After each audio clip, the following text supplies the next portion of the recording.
How's everybody doing? Yeah. So, first of all, I would like to welcome every single one of you to what should be a fascinating and enlightening evening tonight. I am Manuel Bonrostro, and I'm the president of the Associated Students of the University of California. Tonight, we are very lucky to be in the presence of a man whose work will live on for decades. And his work has already changed the way we perceive film and art. The ACC is proud to host David Lynch on this beautiful campus today. But before we start the show, I would first like to thank a few people that made this show possible.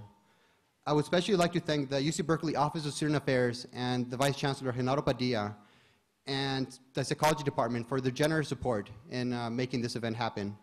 With their help, we were able to ensure that this program would be free to every single person in attendance.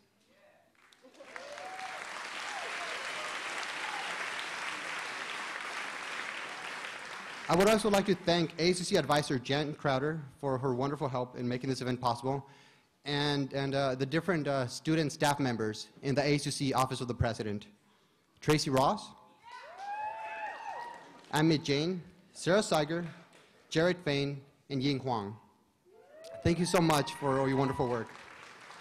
I would also like to thank the Cal Performances staff, especially Nikki Harper, Doug Chambers, and Alexis Moscoro. And I would also like to thank the UC Educational Technology Services staff, Ben Hubbard, John Schneiker, and Elena Pereira.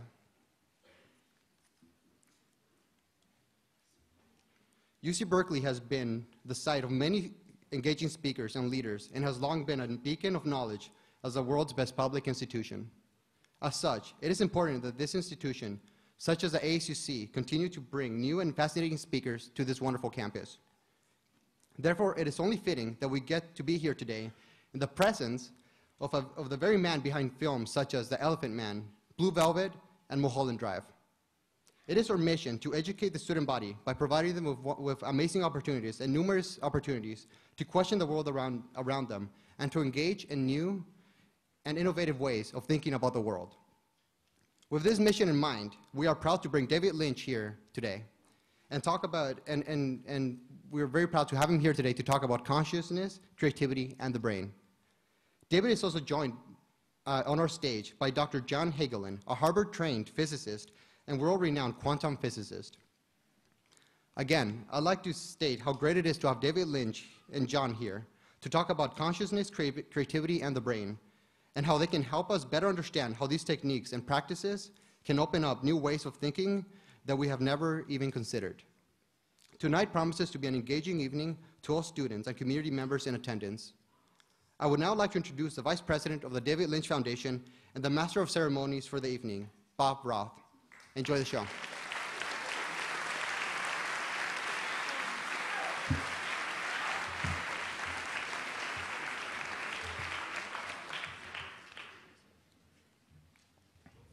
First of all, on behalf of the David Lynch Foundation, it's wonderful to be back here at my alma mater and to welcome all of you. Go Bears, go Bears, go Bears. To welcome all of you tonight to what promises to be a very exceptional evening. David Lynch has a passion for what he calls the doing, for his filmmaking, for his painting, for his photography, for his sculpture, for his music. He also has a passion, and you'll hear it tonight, for ideas. He loves big ideas that he captures deep within the finest levels of his awareness. And he also has a passion for that diving within. That's something that human beings have been doing for eons. Diving within and awakening that vast reservoir of creativity and intelligence which lies within each one of us. And that process of diving within for the last 32 years, David says, has fueled his incredible creativity and intelligence and innovation and honesty and integrity that we all know and love about David Lynch. Tonight, we're very fortunate to have David talk about his filmmaking, his ideas, and his process of diving within. Joining David, as we just heard, will be Dr. John Hagelin, prominent quantum physicist, who has led for the last 25 years a scientific investigation into the foundations of human consciousness. Before we welcome John and David, I'd like to read to you a few words. We trust you among American filmmakers, for you don't manipulate. Instead, you imagine and you discover. We are proud that an individual can have pursued this hard, this twisting highway in this spiritually desiccated and hostile environment of Hollywood. And we are here to learn how you kept your bearings, kept your vision, and kept sharp your probing imagination in that smog of money and illusion. What does it mean to direct? Does it mean to administer? To engineer? You are not an engineer of emotion. As a filmmaker, you are rather a searcher of self and society. Well, here we are, David, right now at this minute. Direct our attention beyond what we know. We're listening intently. Welcome. Would you please welcome David Lynch and John Hagelin.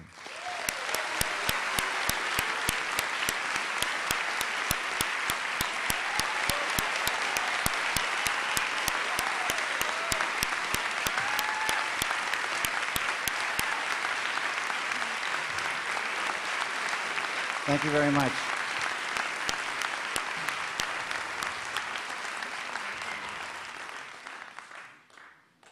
Good evening. Oh, Bobby Roth here, in the excitement, forgot to tell you that I don't have a planned speech. And there's 2 microphones for you all if you have questions on film or meditation or consciousness. You can ask questions.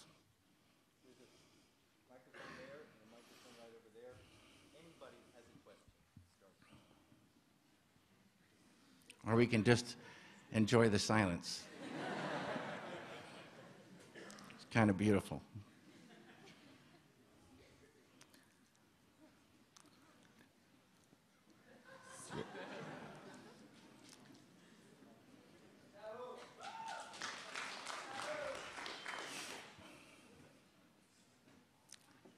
Hi, I just have a simple question for you, David. Yes. Hi, my name's Greg, and I'm wondering, do you think that the consciousness can exist outside the body? Here, there, and everywhere. It's consciousness is such an abstraction, and we all have it. We don't think that much about it, but it's the I amness, being, our ability to understand, our awareness, our wakefulness, our inner happiness. And there's a great, giant ocean of pure consciousness within every human being. And can I ask a follow-up question? You bet. Do you believe that substances can be a tool to understand that better? You're going to hear from Dr. Fred Travis later on, who will explain what these substances do to the brain. Mm-hmm. And I already knew the answer. I just wanted to ask. that's cool. And we all want these experiences. Yeah. And those experiences are there. And with meditation, Maharishi Mahesh Yogi teaches transcendental meditation. And transcendental meditation is a mental technique that's easy to do, effortless, yet supremely profound, in that it allows any human being to dive within and experiencing subtler levels of mind and intellect, and to transcend and experience that ocean of pure consciousness. Now, what happens when you experience that? It's so interesting. When you experience it, you enliven it, you unfold it, and it starts to grow. Consciousness grows. Yeah. So beautiful. And the end result of that growth of consciousness is enlightenment, which is the full potential of the human being. Such a beautiful thing. What is your name again? My name's Gregory. Gregory, such a beautiful thing it is. Thank you very much. Good evening. Thank you for coming. My name is Tim, and my question is, did Agent Cooper, That's good. did he practice TM, and will we ever see him again? A lot of people ask that now. He'd be the most likely one, probably. One of the things that this field of pure consciousness is a field of knowingness. And it's like an intuition. So when you start experiencing it and it grows, intuition grows. And you know Agent Dale Cooper had quite a good intuition going. And this is one of the things that I've found. I've been meditating for 32 years, and this thing for the filmmaker, this thing of knowing, and it's like an ocean of solutions. You dive in there, and these solutions come. You can see a thing, you can think and feel a thing, and see solutions to make it feel correct. Money in the bank for the filmmaker and for any human being. Hi, I'm Deirdre, and I actually had two questions completely unrelated, or maybe they are in your head. My first one was, could you describe your first introduction to Transcendental Meditation and your first experiences with that? And my second question was what your new film was about. Super. Awesome. There was a time when if I ever did hear about meditation, I wasn't even curious about it. I had nothing against it, nor was I for it. I just didn't think about it. And if I did think about it, I think it was a waste of time. And then I remember this phrase, true happiness is not out there, true happiness lies within. And this phrase had a ring of truth to it, to me. But they didn't tell you in the phrase where the within was, nor how to get there. So it seemed like a very kind of mean phrase. And then I started thinking, wait a minute, maybe meditation is this way to go within. And so I started getting fired up. And they say at a certain point, we don't know when it hits us, but we become seekers. We start asking questions. We start getting curious. Who knows why this happens? But I started reading about things, asking questions, and it was about that time my sister called and said she had started Transcendental Meditation, and she told me about it. But as looking back, it was a change in her voice that I just said, I want that. And I went down and I learned it.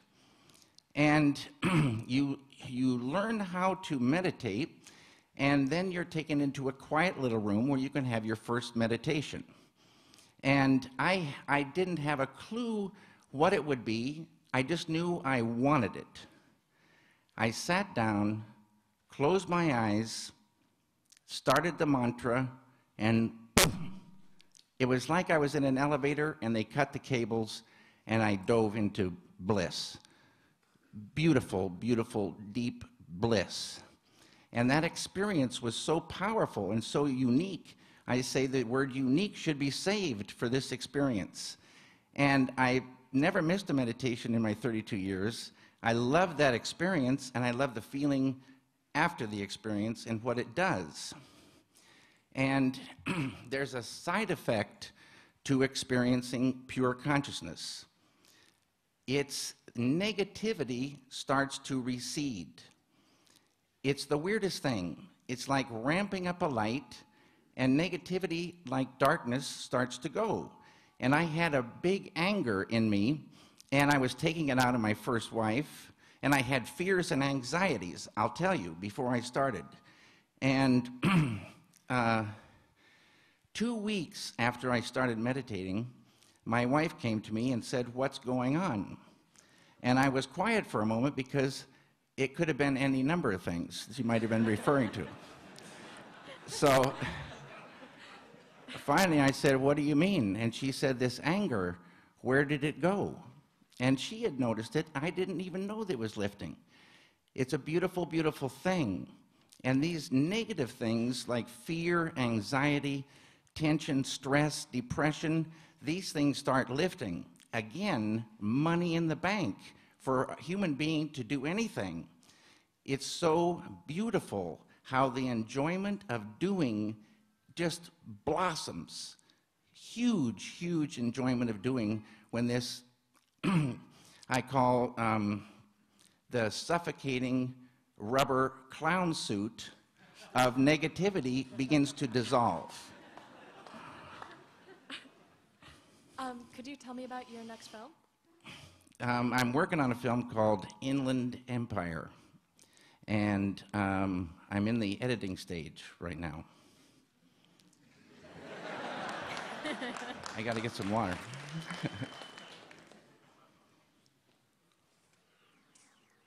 Hi, my name is Melinda, and I had two questions, actually. I was wondering, it's kind of a silly question, but I had heard that it was on a documentary about Star Wars, that George Lucas had considered having you direct Return of the Jedi, and what would you have done differently had you directed it?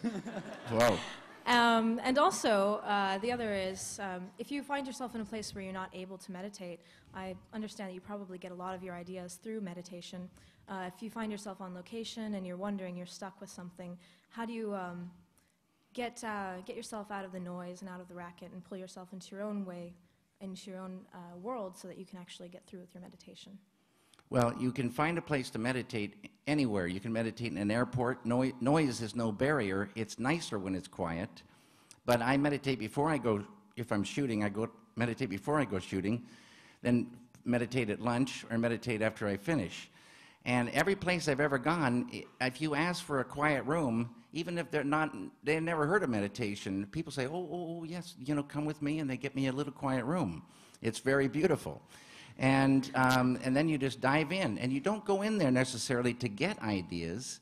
You go in there to expand that container of bliss, consciousness, intelligence, creativity, harmony, coherence, love, energy, power. All this starts expanding. And it's so beautiful. And then when you come out all energized, refreshed, blissful, then those ideas are easier to catch. It's like the net goes deeper and deeper and deeper, and you can catch those fish. And also, you said you started meditating 31 years ago? 32. 32, well. And what originally piqued your interest in meditation? That's what you heard. The word right. enlightenment, I thought, is it possible for human beings to gain enlightenment? And what is that? Okay. And is it possible to really get happiness going from within? Because we are always looking out for happiness. And we live in a world of change. Everything is always changing. And if you see this car that you love, and you want this car, it's going to make you happy, you save up, or if you have the money, you get that car. And you brush your teeth looking at your car. It's so beautiful. It's so much happiness. And you drive it and keep it clean, and you're going along. Then the time passes. And a year later, it's kind of dirty with some scratches and dents. 2 years later, you're driving down the road, and you spot a car that you want.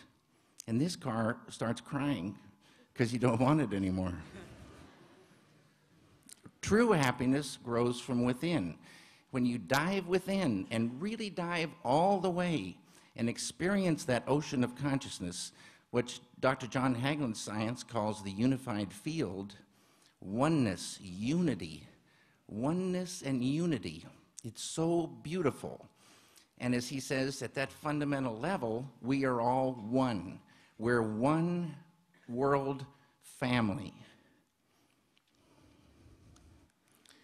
On the surface, we're all different, which is always going to be, but underneath, we're all one. It's so beautiful. And also the Return of the Jedi. But thank you very much, Mr. Lynch, and I'm going to take a seat. Well, I was asked by George, but I told him, George, you should direct this film. This is your ideas and your film, and please, George, you do that. But Should I go first? Yeah, thank you. Hello, David. hello. What's up? My name is Martin. What is your name, Martin? Martin. Yeah, I'm a young Argentinian filmmaker, and I have two questions, if it's possible. One, it's about a film that I'm doing, and it's more about a personal situation. Where I came first to this country, the first reaction that I have was that people was calling me like ADD and bipolar, and I'm not that crazy. I swear. Well, maybe. I don't know. Anyways, what's your reaction when, I mean, like the American, all the medicines and, people are getting so focused into, depression and, the Prozac and Ritalin and all that. And, I know it's an industry, but, they affect to people that, they could, they are hyperactive, but they could be producing much more. So, I feel that you were one of those people and you get to focus with your meditation. I found my ways, This is a very good question, and I think what you'll hear from Dr. John Hagelin will give much more of an answer than I can give, except that there's lots of studies going on right this very minute of what meditation does to these so-called disorders, and how people are benefiting so greatly from it without drugs. So, and then we have Dr. Fred Travis, who can speak about that as well. Yeah. And I have a second question. It was about your film, The Straight Story. What was your motivation behind it? I mean, it's so different, from... Well, it's similar in a weird way with The Elephant Man. I had zero interest in The Straight Story, hearing about it before I read the script. And I'd been hearing about it for a couple of years. And one day I was asked to read the script by Mary Sweeney. And I sat down, started reading it, and I just felt. And I wanted to see, it's like catching an idea. A script is ideas all organized for you. But it's the same principle. As you read it, you see it, you smell it, you feel it, and you see how cinema could do that. And so I got fired up because of the emotion of that story. And it still gets me. Yeah. Thank you, then. Thank you. Good evening, sir. I would just be interested in hearing you talk maybe a little bit about coincidence, perhaps what role it played in your life, or if you pay attention to it, and maybe if you could even speak on if you see any differences or boundaries between coincidence and intuition. That's a very good question. Coincidence I call happy accidents. And sometimes if something is going wrong, you might say that's not a very good thing, but at the end of something going wrong, it may have been all going wrong to show you a very good thing, which goes to staying alert as you go forward making a project, say for a film. I can't think anyway, though, of happy accidents. There's just been so many. The one that comes to mind is Bob, Killer Bob in Twin Peaks. How that came about was very interesting. Frank Silva was a set decorator. And we were in the house that we were using for Laura Palmer's house. And we were shooting the pilot. And I was out in the hall underneath the fan. And Frank was moving a dresser, which when he moved it, blocked the doorway. And I heard a woman say, "Oh, Frank, don't block yourself into the room." And I didn't even turn around. I just pictured Frank in that room. And then I thought, wait a minute. And I ran in, and I said, "Frank, are you an actor?" And he said, "Well, yes, I am." Because everybody in Hollywood's an actor. Maybe everyone in the world. So I said, "You're going to be in this thing." And I just had him go down behind the bed and hold, and panned across twice without him and once with him, because I didn't know what it was. And then we went downstairs and we were shooting. And we were shooting a scene where Grace Zabriskie, Laura Palmer's mother, sees something in her mind's eye late at night, alone, and bolts upright. So the operator was on the wheels, and he has to crank up to follow her with the lens, and she bolts up screaming, and he cranks up, and he's got her. And I said, perfect, beautiful. And he said, Sean, the operator, said, no, it's not beautiful. And I said, what's wrong? And he said, someone was reflected in the mirror. And I said, who was reflected in the mirror? He said, Frank was reflected in the mirror. So it's a very happy accident. Thank you for being here tonight. Thank you. My name is Jason, and I was wondering if you could tell me how transcendental meditation is different from other forms of meditation, and if it's worth the $2,500. That's a very good question. Let's talk about the money first. To me, it's worth far more than that. And we have a thing where we think something spiritual or something that's supposed to be good for you should be free. And yet, all these things we want cost a lot of money. And the price, to me, is it illumines the strength of the desire. If you want that, you'll get it. And I know people who don't have much money, they find themselves wanting it, and they get it. Some people with lots of money, they could easily get it, and they don't want it. And they don't want it because it costs something, and it should be free. It's a strange, strange thing. Now, some of that money goes to the teacher who teaches you. And the teachers are full-time. And as Bobby said, wouldn't it be a beautiful world if the teachers of meditation, the ones that teach you how to dive within, experience self, pure consciousness, lead you to your full potential, enlightenment, wouldn't it be beautiful if they could live on that money? Now, the rest of the money goes to world peace. It doesn't go, like when we pay our taxes, to killing people in the name of peace. It goes to peace-creating groups who are trained in advanced techniques to enliven that field of consciousness, unity, enliven that in the world. And that's another whole thing we could talk about. What's the other question? How is it different than Oh, yeah. Now, the foundation is David Lynch Foundation for Consciousness-Based Education and World Peace is offering, we have to raise money to offer it to you for free, a scholarship. If you are interested in starting, or interested in knowing more about it, or interested in helping bring a person to their full potential, or bring peace to earth by enlivening this field of oneness, then let us know. No problem. And we'll try to raise the money. Okay, so I can tell my parents that David Lynch said to pay for it.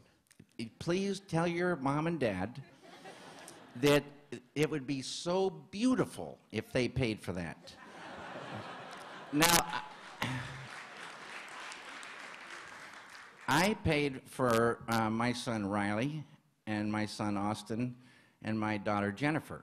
And I paid when I started. When I started, it was only $35. But it is a lot of money to me then. I didn't care. I really wanted it, and I've been doing it ever since. And my friend Charlie Lutz used to say, around the center in LA, at least they'll meditate up to $2,500 worth. And it's the regular practice of diving within. It would be beautiful if you gained enlightenment overnight. But you dive in twice a day. Once in the morning, you're a meditator. You go and you dive in, and then you just go about your business and watch things get better. It's really beautiful. It's for the rest of your life.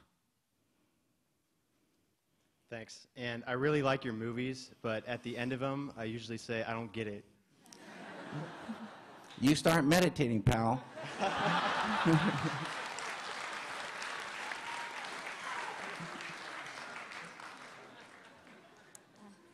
Hi, my name's Rachel, and you've spoken of your paintings as being a process of reaction, action and reaction.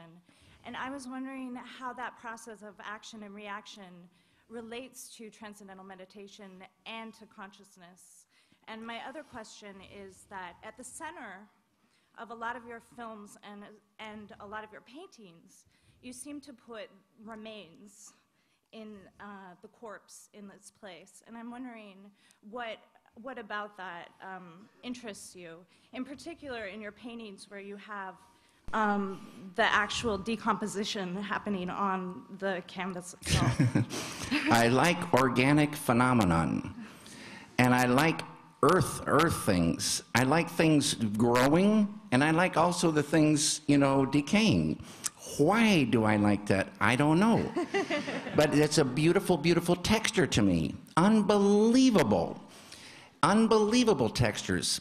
A factory in a field is almost more beautiful to me than just the field. Man and nature kind of working together. Even though it's very bad for the environment, it's a beautiful texture.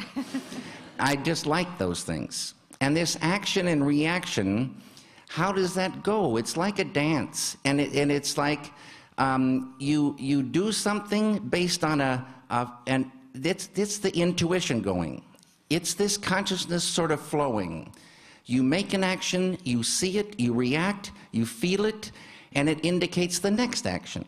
And you react, you think, feel it, and it indicates the next thing. And it grows, and it's a beautiful thing. And it's the same in music. It's this note is going, and that one isn't working. It just goes to that one. It just builds, and it goes like that. Thank you. And intuition does grow. It's pretty amazing. Thank you. Hi, my name's Chris. I'm a little confused. I don't know what consciousness really is, and I don't know why are we different, or are animals conscious, and what separates us from that, and if we're getting in tune when we meditate or with this unity, are animals already in tune? Have we lost this attunement and we're trying to get it back through meditation? So, yeah. That's a bunch of beautiful questions. What was that first part of that question? What's consciousness? I was saying, if you have a golf ball size consciousness, when you read a book, you'll have a golf ball size understanding. When you look out, a golf ball size awareness. When you wake up, a golf ball size wakefulness. And you'll have a golf ball size inner happiness. But when you expand it, more understanding, more awareness, more sense of self, self-awareness, bliss, wakefulness. And when you hear that enlightenment is wide awake, then you might think we're all sort of in trouble. Apparently there's many degrees of wakefulness, but wide awake in pure consciousness is the state of enlightenment.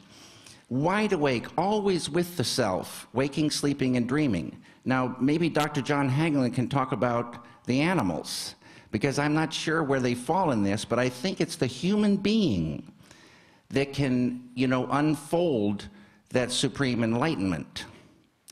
And we're built for it. We're built for that dive within. We're built to unfold it. I don't know why we have to do this process, but it's been throughout the ages. Many, many, many have gone before.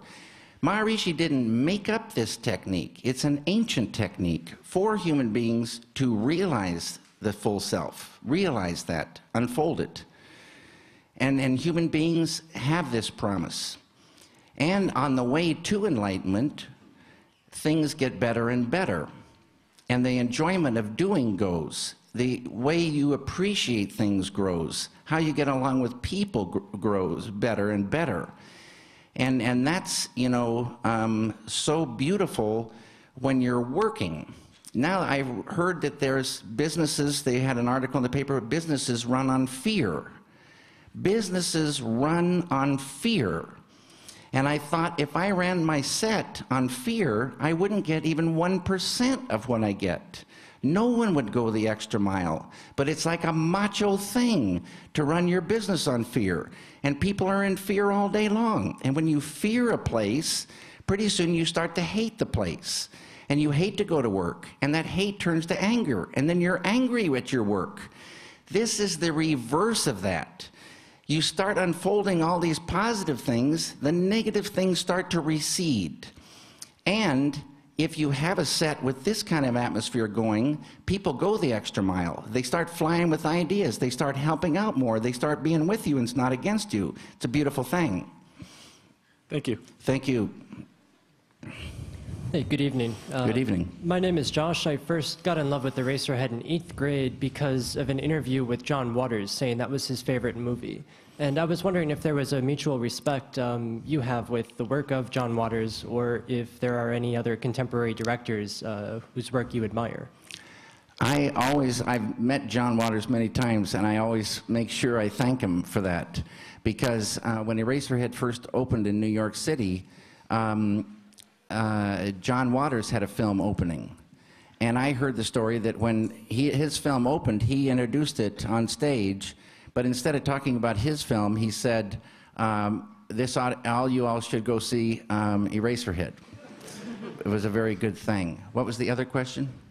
Are there any particular directors, contemporary directors, that you admire? I don't know so much about contemporary. I guess Paul Thomas Anderson, I'd say. I like, Fellini and Bergman and Kubrick, those guys a lot. Thank you very much. Thank you. Hi, my name is Carolyn, and I want to thank you for your daily weather report. Thank you very much. And I have two questions that are related. I was wondering, what is a typical day for you, and are you a vegetarian, and do you believe that vegetarianism contributes to meditation, good meditation? A typical day, I get up, I meditate, and I go about whatever it is I'm working on. Right now I'm working on editing my film, and I eat chicken sometimes. But I like now a thing called trail mix. And I don't know the type of it, but it's got M&Ms in it. And it's really, really good. You should try it. Now, it's true. It's really important what you eat. They say we are what we eat, but a lot of things are important, but we live in the field of relativity. So relatively, it's most important for me to make that dive within. That, to me, is money in the bank. And I see things getting better. So I just make sure I do that every morning and every evening. And the day is just very enjoyable. And I kind of have a setup where I have a wood shop and a painting studio and a sound studio. I can go, as ideas go, I can go here and there. And that took a long time to get, about 20 years to build that. And so I always wanted a setup. So now I can kind of go here and there as whatever's sparking it, dictates. Thank you. Hi, I'm Jesse. And hey, Jesse, how you doing? All right. I was watching the making of Blue Velvet, and I was watching the actors sort of describe how you communicated with them. And I thought it was really interesting because they were saying something like, well, he didn't say much. He just sort of stood there and had this look, and he felt something, and I knew what to do. And I was just interested in, like, maybe you can recreate what you looked like at that moment. Or like, what was it that... Well, I don't sit there like that. But I get up, and that's something about the hands. And it's strange what you say, but this is the case of how it kind of goes. The idea says everything. And so the next idea, the idea dictates everything, you know, that follows. You just stay true to the idea. Now you've got actors, let's say 2 actors, and they're going to rehearse a scene for the first time with me. So I just start the rehearsal anywhere it is. And then when it's over, it's either, normally it's a long way away from where it should be. Sometimes it's closer than I thought. But wherever it is, then you talk. And the way you talk, it doesn't necessarily make so much sense. It's just talking to them, and maybe they say a sentence or something like that, and then you say yes, yes, yes, and they go again. Then the next time it's closer and it's closer, but you go and talk, and some new words come up, or a new thing in their face, and then they say okay, and they would go again, and little by little by little, it's amazing. A thing goes off in them, and they say, I got it, I've got it, and they own it, and then they bring all their talent to that, and it rolls. But it's a process, you know. Thanks. It's a communication, not 100% with words. Hi, I'm Danny. Hey, Danny. I had a question about your short, the 45-second film that you did with the old camera. And I was wondering if you talk about your experience with that and how you came to that idea for the short. That's a 55-second. Yeah. The Lumiere brothers, who started cinema, had a beautiful camera, brass, wood, and glass. And it had a little beautiful little wooden magazine which held a little roll of film that lasted 55 seconds. And a 100-year anniversary, they recreated these cameras, or maybe they had the original ones. I think it might have been the original ones. Yeah. They recreated the emulsion and put it on acetate rather than nitrate, and they asked 40 film directors to use that camera, and they had many, many rules. You could not stop the camera. You had to use natural lighting. You could make no edits in it, and you had 3 takes. I'm pretty sure that was it. And I remember getting the idea. My hand was on this Inca power saw, table saw. I was in my shop. And I got an idea to have 5 or 6 sets and then have the camera move as rapidly as possible in between the sets, but first close the lens, you know, cut off the light, and then move the camera really fast and then open it up, and then close it and move the camera really fast, open it up, and like that. And so it took a long time, like 15 days, to build these sets and get it all organized, and it worked out, you know, pretty good. That's how it happened. Okay, cool. And yeah, just sure thing. A really random question. Do you find that it's more natural for you to smile in pictures or to just have a blank face in pictures? A small smile. Okay, cool. Thank you. Hi, my name's Amanda. Hey, Amanda. I was really fascinated by your short film, The Grandmother, and I was wondering what brought that about. I don't know. And it's so beautiful how ideas come along. I just got an idea that a small boy plants a seed and grows a grandmother. Because a grandmother is a source of love for many people. And this boy's family was pretty much hell. Yeah. So that it just kind of, I don't know where that idea came from, but there it was. Okay. Thank you. You're welcome. All ideas come from this field because this field is at where you transcend the field of pure consciousness is at the base, the source of thought, the source of mind, the source of matter. And it's the source of a fish. It's the source of a tree, the source of a star. It's a beautiful, beautiful, full field. One more question, says Bobby, and I'll be back later on. I'm Daniel. Daniel? Yes. What do you meditate on? You meditate using a mantra. And the mantra is a specific sound vibration. You just start the mantra going. And the mantra turns the mind within. Always we are pointed out, but now we're pointed in. And why do we like going within? Why is it easy and effortless? Because it's natural. The mind loves to go to fields of greater happiness. And with each subtler level of mind, with each subtler level of intellect, there's more and more happiness until you reach the source, maximum bliss, maximum. And you splash into that, and the splash is bliss. Beautiful, beautiful. You just keep diving, you pop out with thoughts, dive back in, pop out, dive back in, then you come out. More and more and more of that is with you. It's like going to the treasury and filling up your pockets with money, with gold. And then you come out and you start spending it.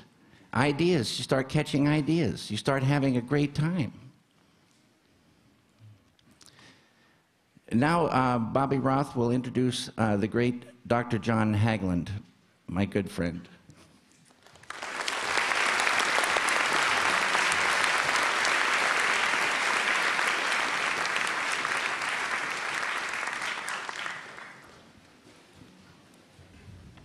Diving within all of David's beautiful descriptions are the descriptions that people have had throughout the ages of turning within.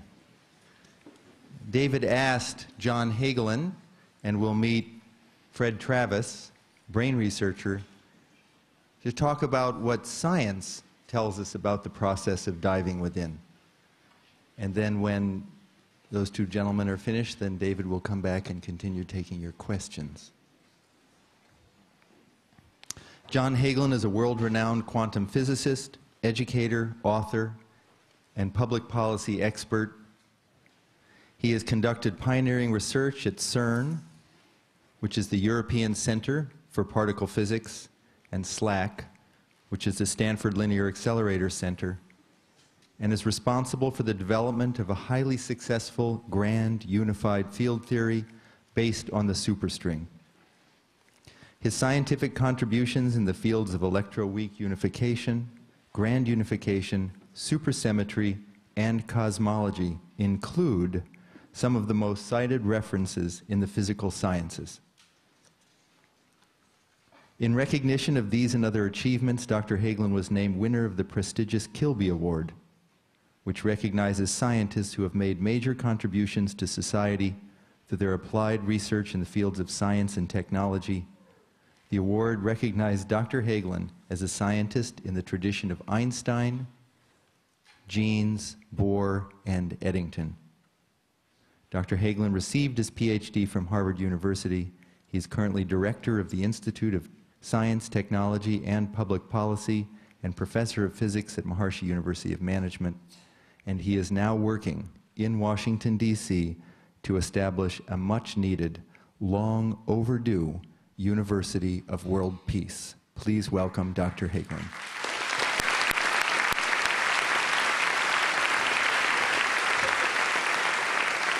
Thank you very much.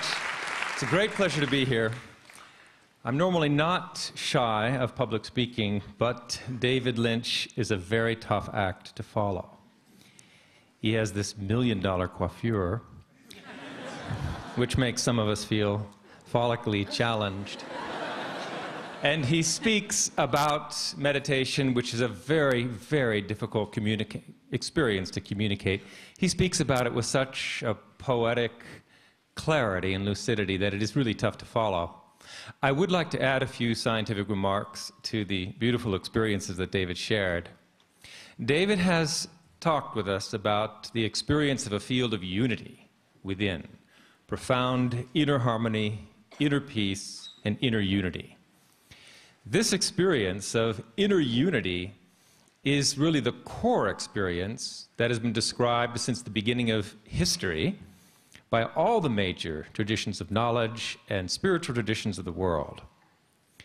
Is this field of unity at the basis of life's diversity fact or fiction?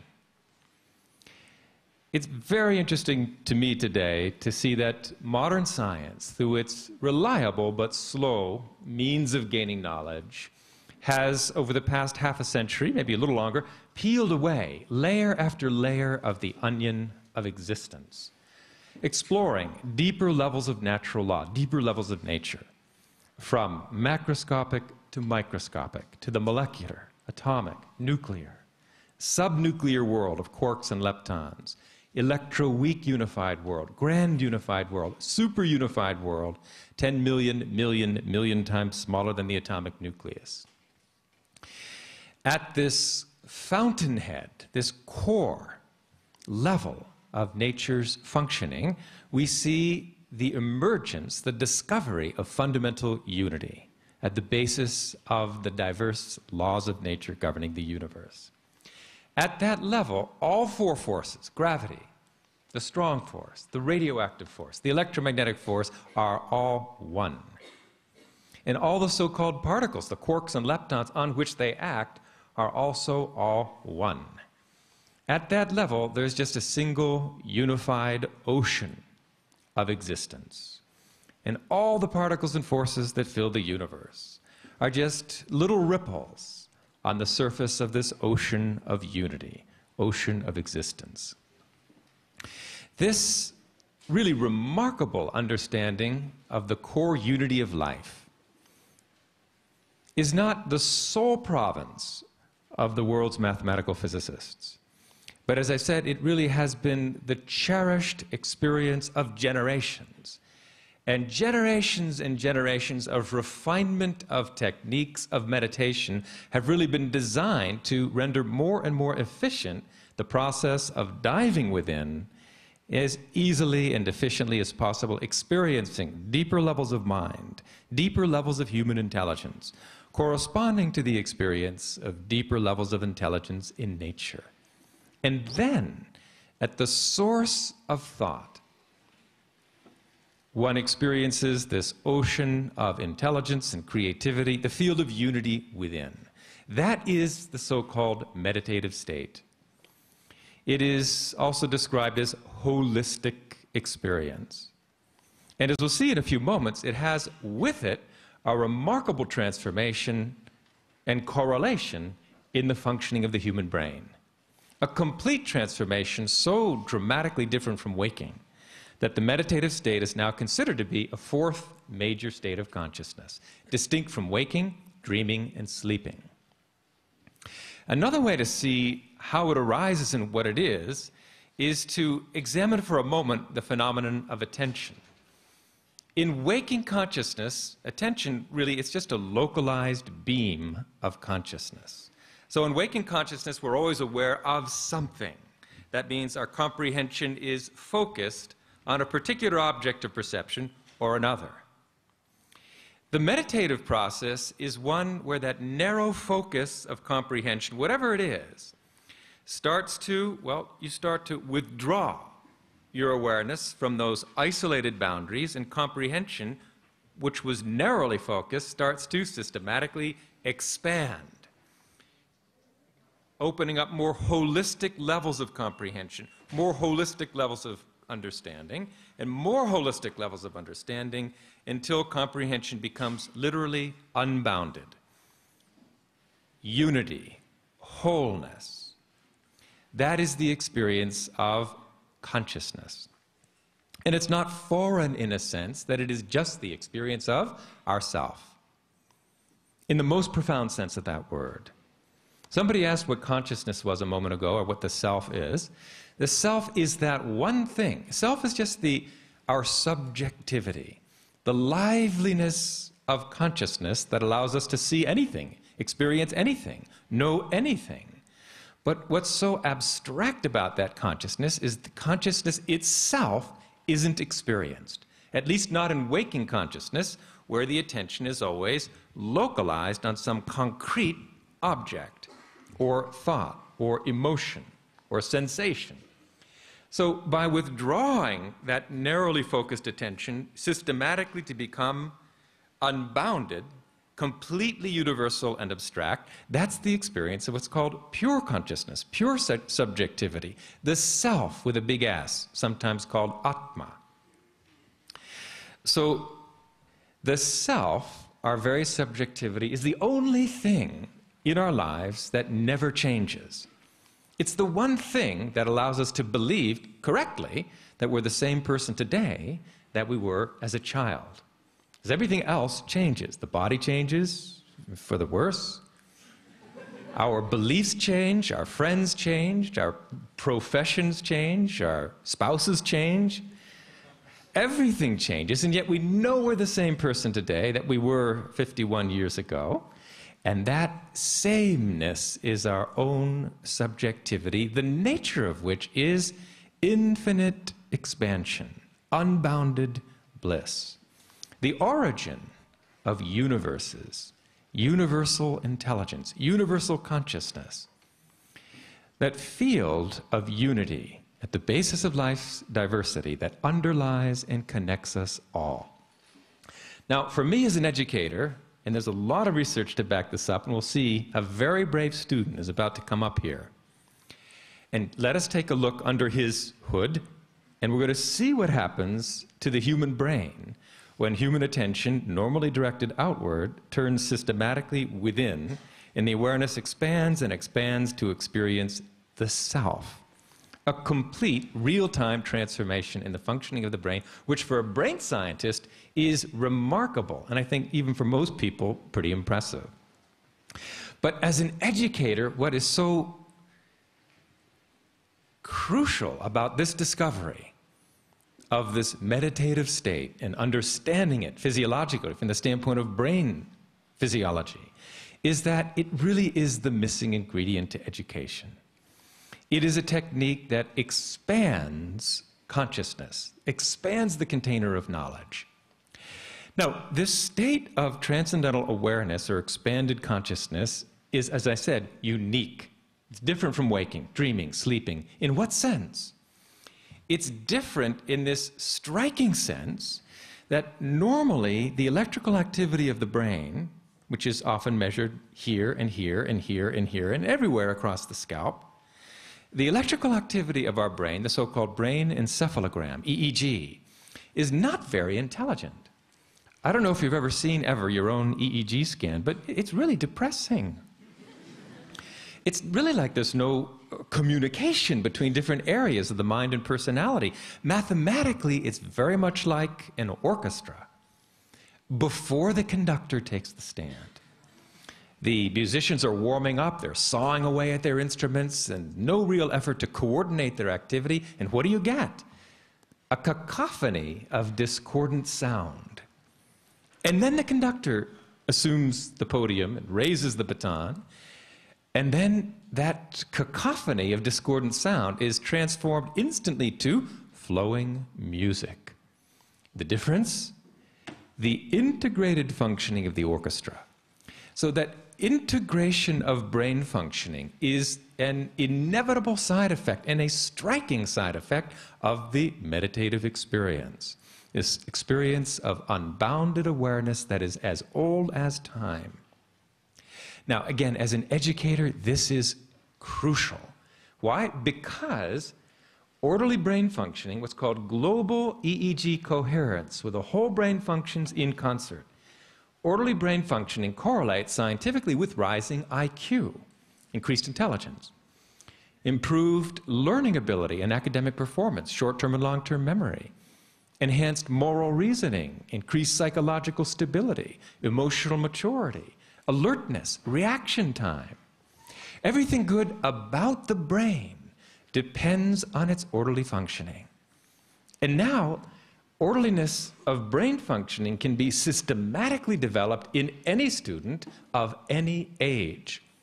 This already reverses a bleak view of human potential, mainstream view of human potential, which has been, until now, that we peak at 16 years of age. At 16, our gray matter is of maximum weight. the raw intelligence of the brain is also maximum. And thereafter, we undergo this long and torturous process of declining raw intelligence and shrinking of gray matter, which is very visible by the 20s and catastrophic by the 30s. Don't even think about the 40s or 50s. Now, by the time you get to be 51, we say, well, we make up for that with our maturity and wisdom and experience.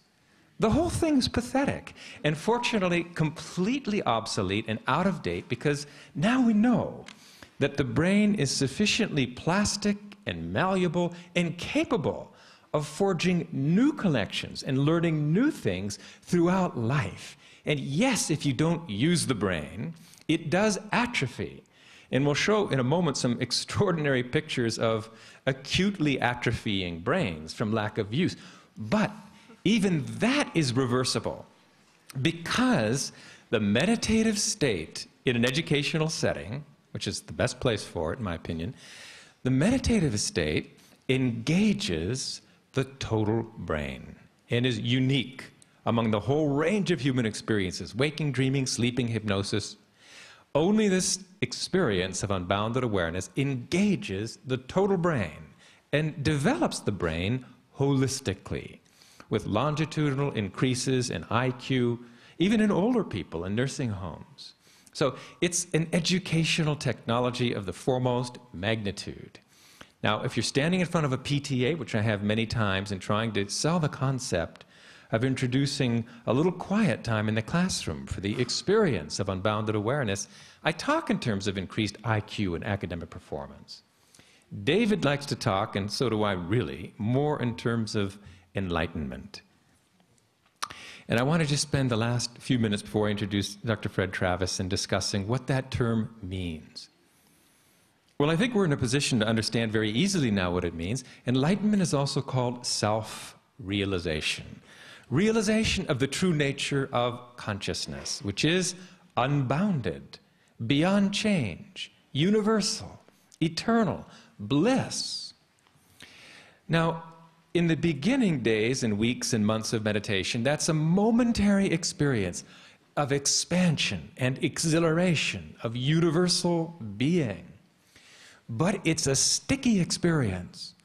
It's so profoundly attractive that it starts to stick, in the sense that you forget less and less of your true unbounded nature, even while the awareness is sharply focused on specific boundaries.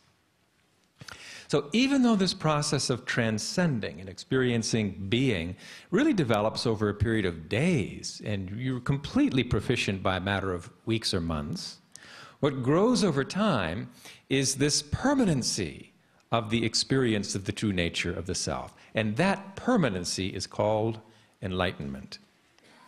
Now, what's so great about why it's called liberation, freedom from bondage, etc., is because until the self is known, then whatever we're experiencing, cold water, maybe mashed potatoes for dinner, that can be okay if you like potatoes, but it's really at the expense of something so much bigger. Because while you're eating those potatoes, that's it in your life. Waking consciousness, that's what it gives you at that point. What do you lose? Unbounded bliss. And if you're eating okra, marinated eggplant, life is a disaster at that point, because that's all there is. And it's not very nice, if you ask me. So, freedom from the binding influence of perception, so that you're never lost. This is what happens over regular meditation. And then it doesn't matter if you're sound asleep, or dreaming, or dynamically engaged in a tennis match or an exam, even under the depths of anesthesia. You are never lost to the experience of your unbounded inner blissful reality. That's self-realization. That's enlightenment. It's invincibility. It's inner strength. Because no matter what's happening on the outside, whether it's okra or mashed potatoes, life is always bliss. You can enjoy the parts more fully than ever before, but inner stability of bliss and contentment becomes permanent. So I would like to introduce for a few minutes Dr. Fred Travis, who is really one of the foremost brain researchers in the US and maybe the expert in the area of meditation and brain development, who will introduce Shane Zispin, again, a very brave student, who will show just in a few minutes, real time, the complete transformation of brain functioning associated with the meditative state, and why this is so fundamental to life and to education. When you appreciate Shane Zispin, who's going to meditate in front of about 700 people right now, when my girlfriend first saw my brain waves, I was mortified. There was little coherence and very little amplitude. So what Shane is going to share is very unusual. So please welcome Dr. Fred Travis and Shane Zispin. We open the curtains, please.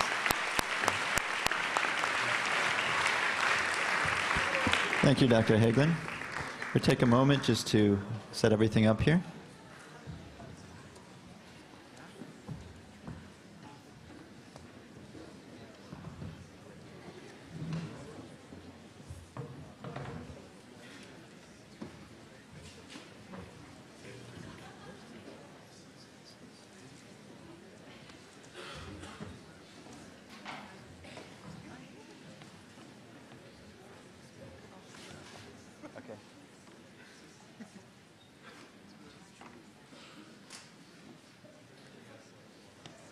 So we need the curtain down, please.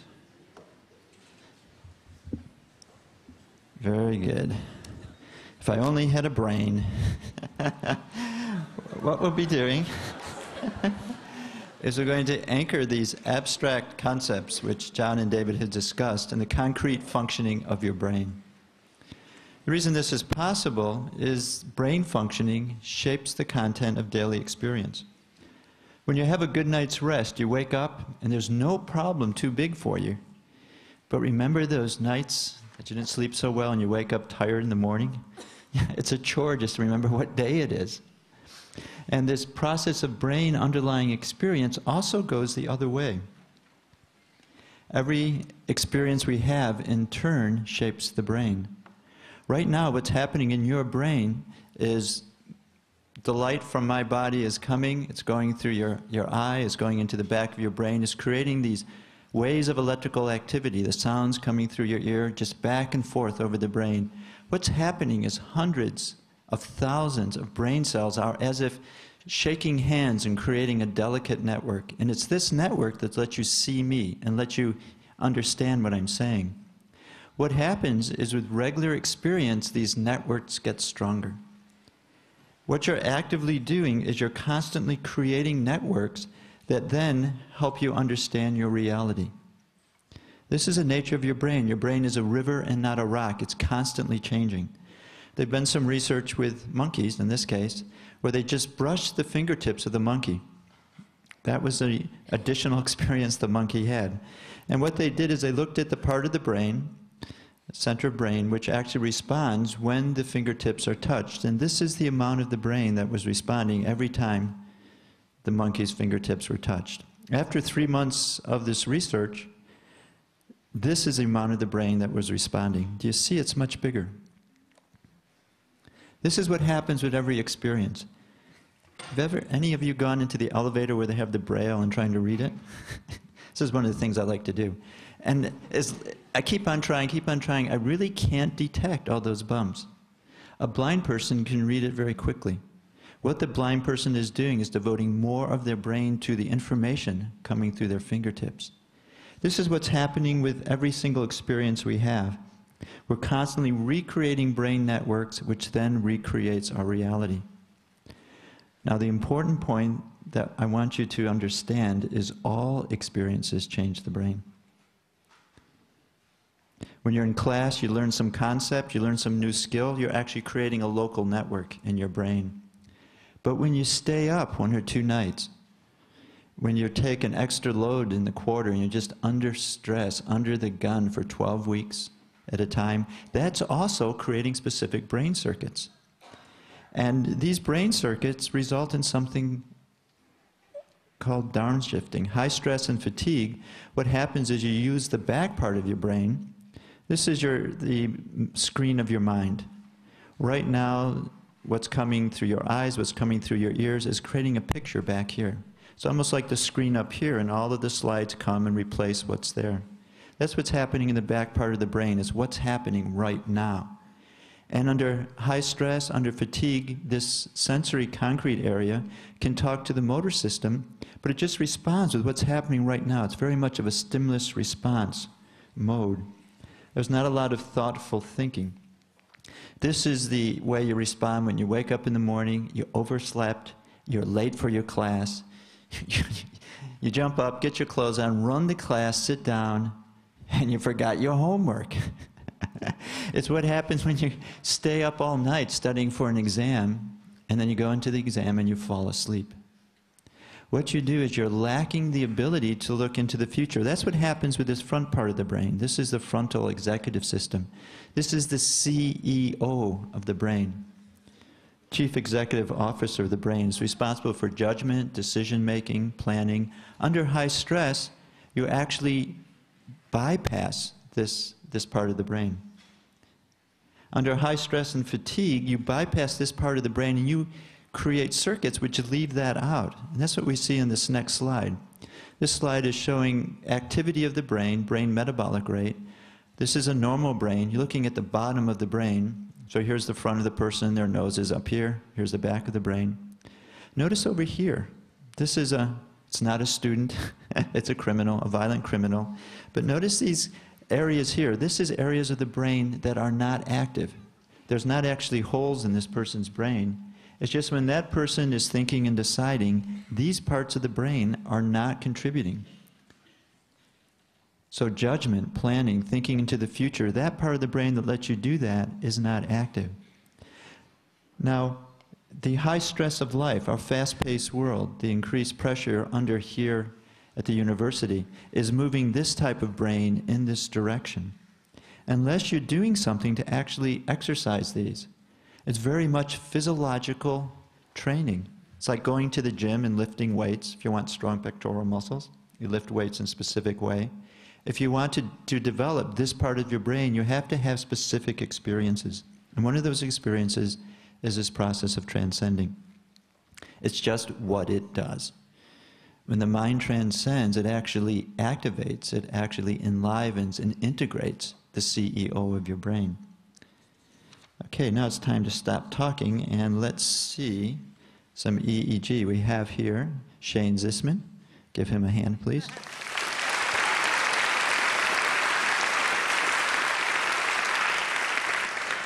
Thank you. What we'll be doing is we'll be looking at his brain waves in real time, and we'll see them during eyes open, during eyes closed, and then during transcendental meditation practice. Here they come, yes. And so these big bumps here and here are blinking. Could you blink 3 times for the crowd? Very good. Thank you, Shane. Now this is, some extra ones. This is the, here we have a little laughing in his EEG. What we'll do is we'll actually look at a single sensor in the front. And we'll see what's happening just in this part of the brain. This is 1 second here. There's about 8 seconds on this screen. This moving line is what's happening right at this moment.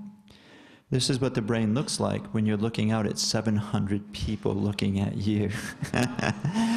What's happening is this very fast activity here. This is the brain taking all of the shapes of your heads and the colors of your clothes and the lights and trying to make a whole picture of it.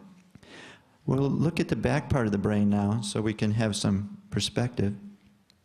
Here's the back part of the brain. The key point is notice that these signals are quite different. This one is going up with one rhythm, this one is going up and down with another rhythm. What we'll ask Shane to do now is just close the eyes and we'll see how the brain waves change. And close the eyes.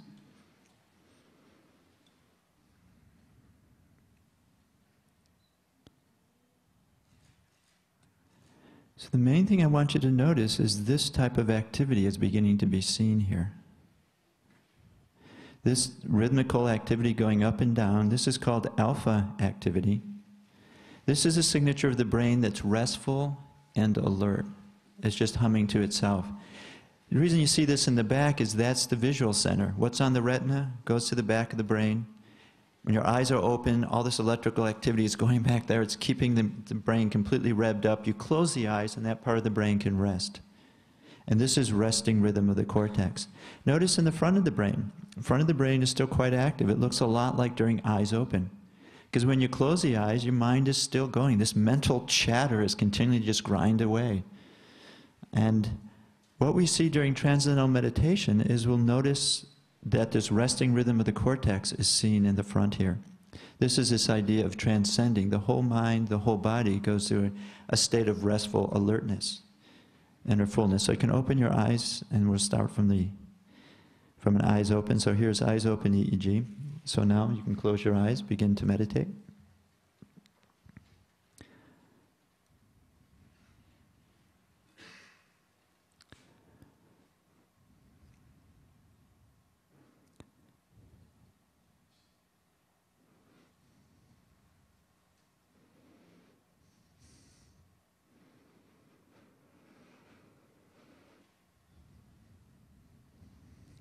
There are many good examples, but we can start here. Notice, again, in the back, we see this resting rhythm of the cortex. Also, it's being seen here in the front. Here, here, also here as well. This is a process of the whole mind, the whole body transcending. And we're just looking at 2 places on the brain, the front and the back. But if we had all 32 here, we would see this throughout the entire brain. We'll just continue to watch as Shane is meditating.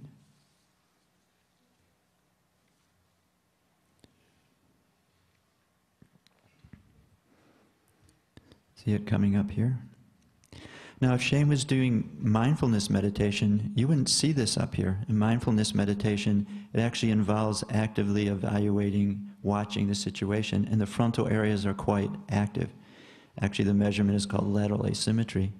If he was practicing Tibetan Buddhism, he would not see any alpha at all. It's a very strenuous concentration technique. You actually do it, wow, look at this. You actually do it with eyes half open. And so with brain patterns now, we can address the question that someone asked earlier, how is TM different from other meditations? So this is very good. Well, thank you for meditating. You can stop now, Shane, and open the eyes when you're comfortable. The whole point that I want you to take home is back to, there he's back in the world again, is that experience changes the brain. Meditation is an experience. You take the brain to a new state, and by going back and forth, you integrate that experience, that level of fullness, with the experience of whatever you're doing, waking, sleeping, dreaming. So much so that we can ask, what will your brain be like when you graduate? What's going to be the effect of college on your brain? And we've come up with a brain integration report card. It actually measures level of integration of brain functioning in the front, overall the brain, and also how the brain responds during a task. It augments the classical academic report card with one that's looking at level of brain functioning, which is the most enduring benefit you can get from your university. Because your knowledge is going to be obsolete in about 5 years. It's just knowledge is changing so quickly. What you want to get is to structure those circuits that allow you to think clearly. So I'd like to leave you with one idea, especially those that are leaving. I want you to stay for this. This is the Wizard of Oz. Here we have the Scarecrow. Do you remember what the Scarecrow wanted? No, sorry, that's the Tin Man. You were testing me, it was very good. Scarecrow wanted a brain. And you remember what he did? He braved being burned to death, and the monkeys took him off and tried to pull all the stuffing out. He did all that because he wanted a brain, and he came and saw the Wizard of Oz. And what is the Wizard of Oz giving him? A piece of paper. So what my recommendation to you is, don't be content with just getting a piece of paper from your college education.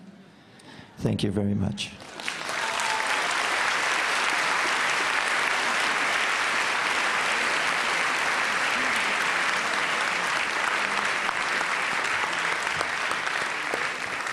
Thank you very much, Fred. Thank you very much, Shane. I'm going to invite David back up in a moment to take any questions you might have on meditation or on filmmaking. But I just wanted to say the following thing. David is really working very hard with his Hollywood contacts and other contacts to make sure every student in the United States, elementary, junior, high school, college, and graduate student, who wants the experience of meditation and diving within to have that experience. And he's therefore established the David Lynch Foundation for Consciousness-Based Education and World Peace. And we're in the process of essentially building an endowment which will allow students who want to learn meditation to be able to do so more easily. And in fact, you should have a card that you might have come in and received. If you have any interest in learning more about meditation, how to learn it, or where to learn it, how to receive support from the David Lynch Foundation, if you could leave us the card, David will get back to you in a week or two. He'll tell you the progress he is making, which is very substantial, and also give you instructions on how to learn meditation and perhaps how to be supported to do it. I just want to say one thing. We are born in this life with broad comprehension and EEG coherence. Throughout a lifetime of education, we learn to focus that broad attention increasingly sharply, which is also a very important skill to be able to recognize and manipulate our environment. But there comes a time, at the master's level, I think, where we start to realize we're learning more and more about less and less. And at the doctoral level, we've discovered we become the world's greatest expert in nothing. The specialization itself isn't the evil. It's the lack of a few moments and a little guidance of how to withdraw that narrowly confined comprehension and narrow-minded nationalism and narrow self-centeredness, etc., expand that comprehension to live the wholeness of life, which is the true nature of our consciousness, and to become global citizens. Global citizenship, to replace narrow-minded nationalism. So David is doing this. Yeah.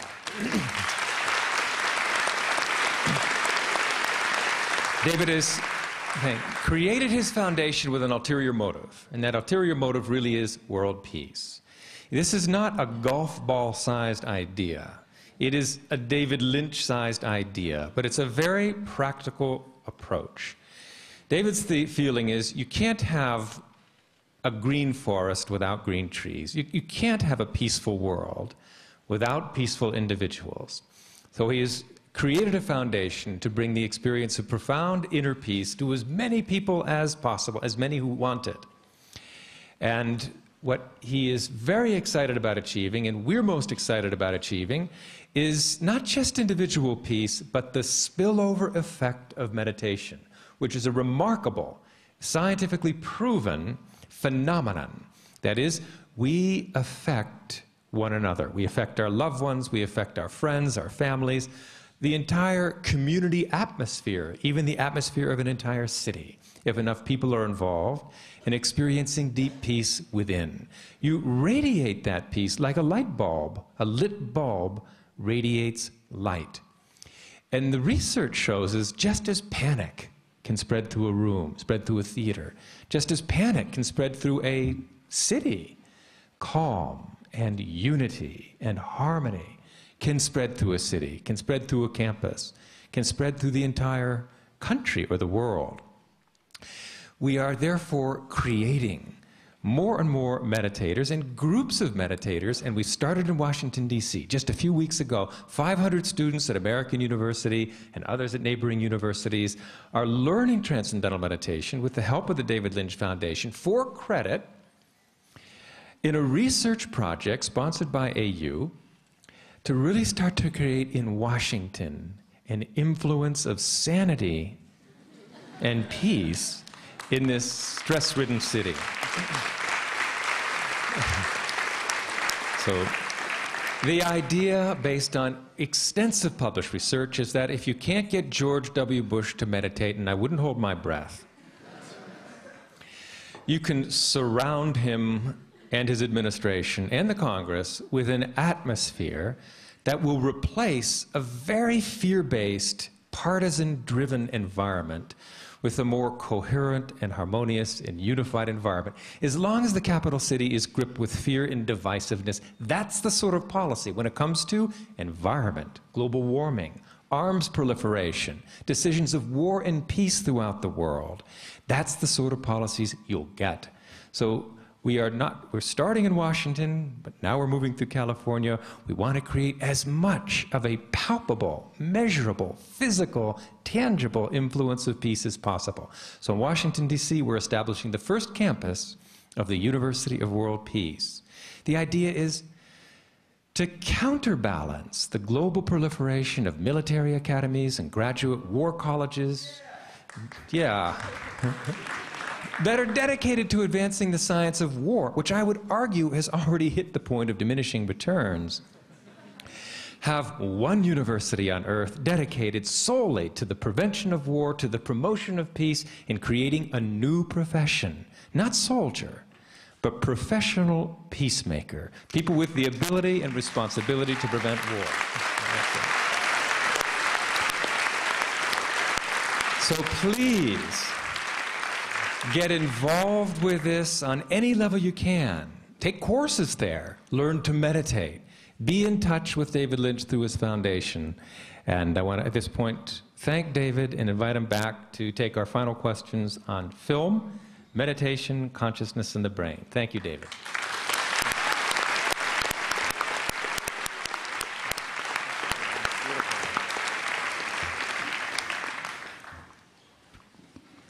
Take a few more questions. Thank you very much. Hi, David. My name's Tom.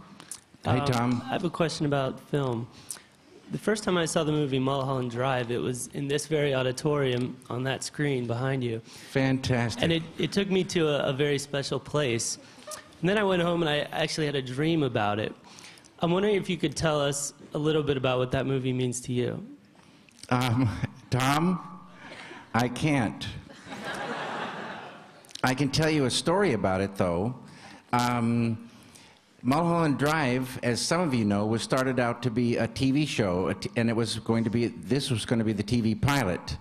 And a TV pilot is an open-ended story. It doesn't finish itself. And when the people at ABC saw it, they hated it. And so it was dead, but I got the chance to turn it into a feature film. It took a long time for them to work out contracts and everything, and during that time I didn't really worry about it much, but then there came a day when they told me, you've got the green light, go to it. And I didn't have the ideas. So this was one time when things did happen in meditation. Almost the very day I was told I got the green light and realized I didn't have the ideas, I did my evening meditation. I'm 10 minutes in, and like a string of beautiful pearls, the whole thing came out. And I felt so happy about that, I can't tell you. It was such a blessing. And these ideas affected the beginning, middle, and end of the thing, and it was right there. Now, there's one more thing in your question. You know, this business of intuiting our way. We see so many films, but even the most surface of films hold some abstractions. Our brains and minds are working, and we're enjoying things, and there might be some look of a person to another person where we say, what, you know, but we kind of get what they're, you know, a few more hints or something like that, but the more abstract it gets, the more we gotta think, you know, we gotta think our way. And everybody has this, you know, capability, and, you know, everybody can come up with their own interpretation. And if it is abstract, and it's, you know, you could start diving within and unfolding more of that, you know, intuition. And things become more and more clear. This clarity of what's going on in the world increases. A bigger picture forms, and you know, abstractions it's all known. It's a field of all knowingness. A beautiful thing. Thank you. Thank you very much. I was just wondering if you could tell us how you feel about colors and how they are used to express things in film. Again, it's the idea. It's the idea. You go into a room, and if it's a blue, you say, no, no, no, no, no. We've got to paint this room. And it becomes a kind of a pink, a yellow pink, because that feels correct for the idea that you got. That sets the mood. And then it's not yellow pink under sunlight, it's yellow pink under a kind of a, not night, but just at dusk, just almost night. And the yellow pink looks a certain way, and that's the mood you want. And then you get the sounds to go with that. And it goes like that, all based on the original idea. It's not that you think so intellectually, like you decide, I'm going to use blue because blue gives me a strange, cool feeling, and this is a very cold character, or something like that. It's not an intellectual overlay. It's living inside the ideas and being true to them. It's like the chef. The chef doesn't make the fish. The fish is there. And then the chef says, that's a beautiful, beautiful fish, and I'll really do what I can to make a beautiful meal out of that. It's like that, sort of. Hi, David. Hello. Do you want to? No, you're next. Okay. My name's Andrew, and I was curious. I have two questions. One about the different forms of art that you do. Do you feel that your films, paintings, music, do you feel they inspire your other art forms? Sometimes. Sometimes they're just out on their own. But sometimes when you're working on a piece of music, music for me unlocks a lot of things. Sometimes you're working on a certain music, there's certain combos of sounds, and a image comes out of that, an idea comes out of it. It just pops out. Or listening to other music, I get a lot of ideas for scenes, and maybe just a fragment of something, but it leads to other ideas that hook together with that, and a story could form. And then, but some of the same sensibility of painting, for instance, works in film also. You know, framing a thing, and where the eye goes. Some of the same things work across the board. And film is a lot like music because it's a flowing of things in time like music is. And that's a beautiful thing to think about, how things flow in time. And also, you talked a little bit about the rehearsal process to focus ideas. Do you feel that there's one part of filmmaking that is most important for you? No, all elements are important so that the whole can work. And if you don't pay attention to each element, then the whole, has less chance to work. And even less chance to get the thing as the whole is greater than the sum of the parts. Sometimes that could happen. And that would be a beautiful thing. Thank you. Thank you. Hi, my name is Kathy, and I came specifically tonight because I was interested in the concept of peace through meditation. And, there's an experience very often of not feeling very powerful in the world in terms of what's happening. And my question has to do with how many meditators make the 100th monkey so that something does happen and become realized in the world. And is the meditation needed to be focused on peace, or is it just throughout? I'm going to try to explain it. And it's so beautiful and so hard to believe. Maharishi has a saying from the very beginning, and it rhymes, so we remember this little phrase: water the root and enjoy the fruit. And this simple little phrase is the key to individual enlightenment and the key to world peace. Watering the root for the individual is that diving within experiencing that fundamental level of pure consciousness, growing in that, and the fruit of that action is enlightenment. For world peace, now, when you expand consciousness in the individual, negativity starts to recede. The peace-creating group is like a peace-creating factory with the most perfect machines on earth inside that factory, the human beings. There's a group of people meditating and doing advanced techniques in a group. They're quadratically more powerful at enlivening that unity than the same number scattered about. This group practice has been tested 52 times.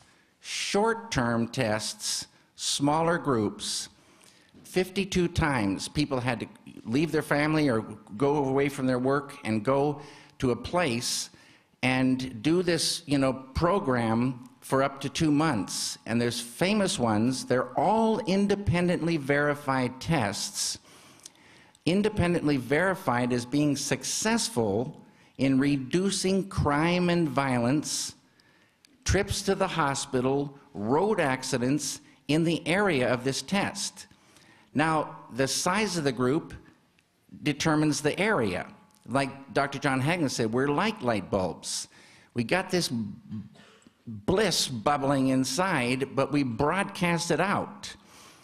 So through these tests, they came to a formula, the square root of 1% of the world's population. That's 8,000. Square root of 1% of 6.4 billion. 8,000, a pretty small group. 8,000 or a little bit more would be sweeter. Working always, each day, permanent. So if you had $1 billion in the bank, you'd never touch it. Just the interest coming off could sustain a group of 8,000 in a place, food, little beds, and a place to do this program. And there are a lot of souls that are just want to go for enlightenment. They want to go for it. They'd be happy to do this for themselves and for the world. It's money is standing in the way of this thing happening on a permanent basis. And it sounds hard to believe. But this field of unity, as Dr. John Hagelin says, is so powerful. It's so powerful, and he used a word last night, this way when you enliven it, it goes in all directions. It sees no obstacles. It would be easy to light up this little teeny ball on the outskirts of the Milky Way with enough unity so we live in harmony. Diversity is appreciated fully, and we're just pumping with bliss. We're filled with ideas. Who knows what we'd come up with in this atmosphere? Certainly, we wouldn't be running around killing each other or ripping our heads off. So can I understand you to say the 8,000 have to be together in one location? Yes. Because there are more than 8,000 meditators throughout the world, but Yes. there are none that could claim 8,000 in one location. Every light bulb helps, but I want to help get peace-creating groups, as well as lots of people diving within to develop their full potential and becoming happy in their work, and then not dying of fear and tension and depression and all the rest of that. Well, I want to thank you. Thank you very much. Hope it's successful. Let's hope so.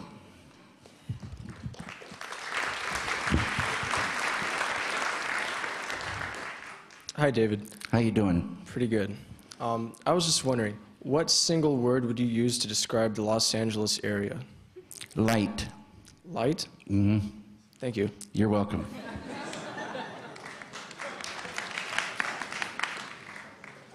Hi, David. My name's Steve. How you doing, Steve? Doing pretty good.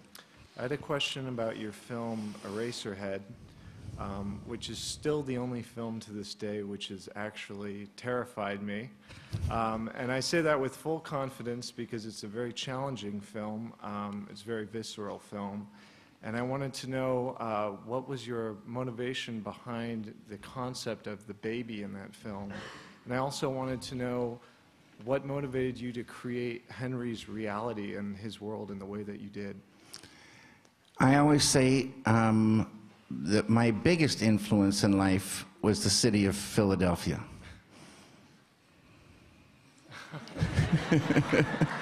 The Eraserhead is a Philadelphia story. It was born out of Philadelphia. My experiences there. Thank you. Thank you. Hello. 2 more questions, and Hello. Bobby's going to pull the plug.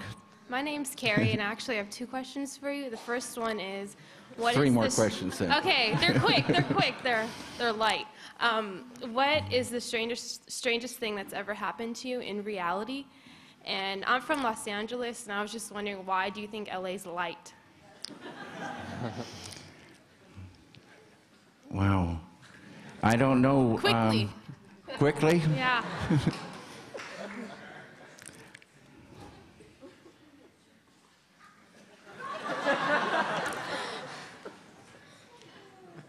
Because your visionary interpretations of things are not, you know, they're Well- not typical, so.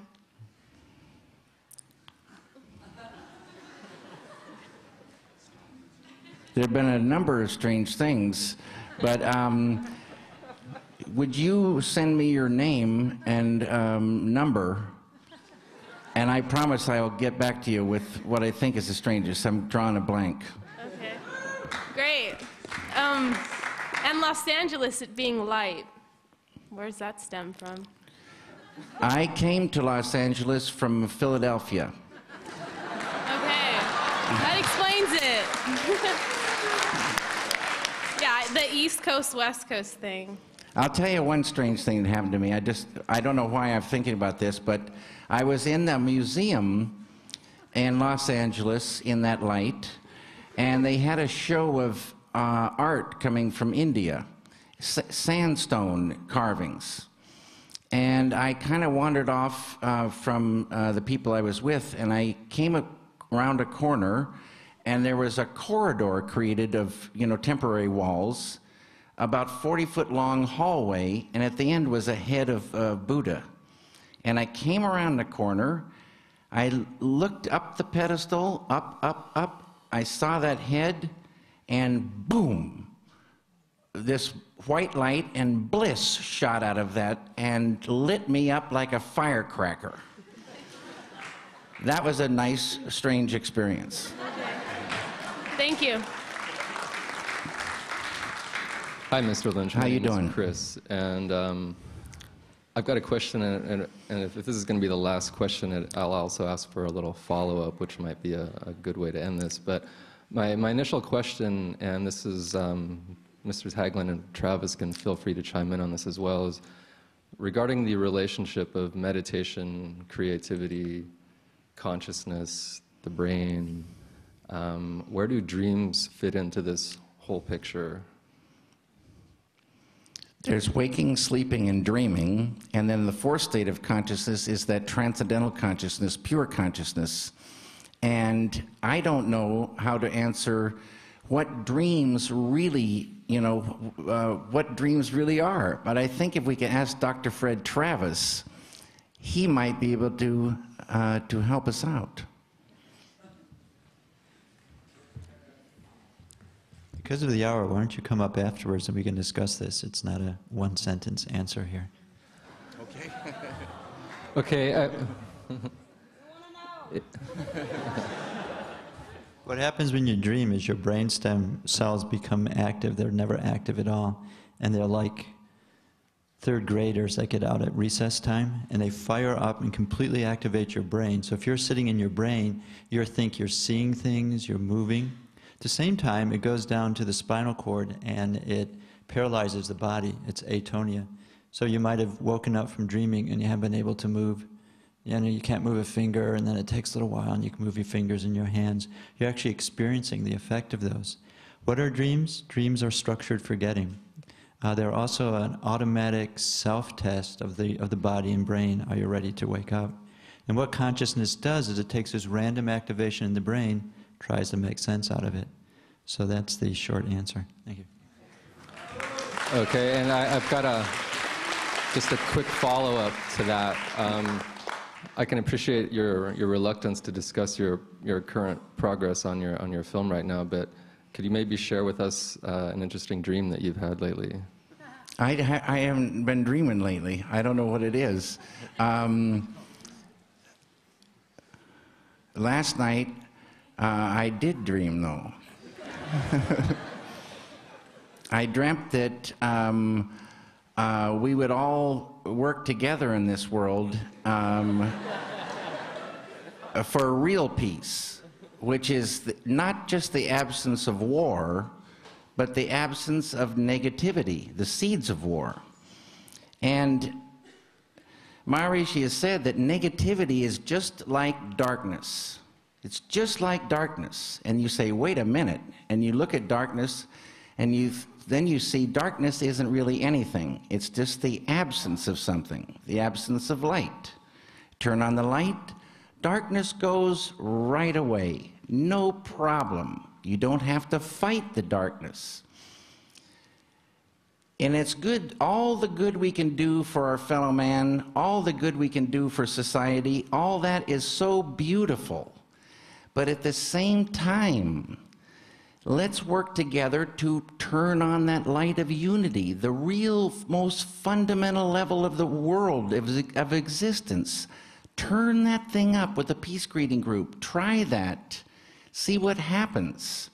And see if negativity goes away like darkness goes away in the light.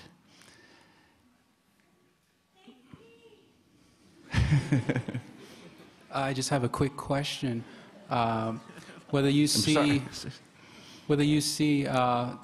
transcendental meditation and diving within as antithetical to social activism and social movements, because this campus in the 1960s came close to a university for world peace, and that, I'm not sure if that was predicated so much on meditation as opposed to social activism and jumping up and down and holding signs and speeches. To me, you do what you can, like I just said. Do what you can for society. Let your voice ring out. But for me, I've got to concentrate on trying to, and I'd ask you to help me, you know, do something that I really believe is getting underneath the problem. Not solving the problem at the level of the problem, even how big your heart is. Get underneath the problem, enliven that field of unity underneath all problems. Help do that as well. Thank you. Just read this. May everyone be happy. May everyone be free of disease. May auspiciousness be seen everywhere. May suffering belong to no one. Peace. Thank you.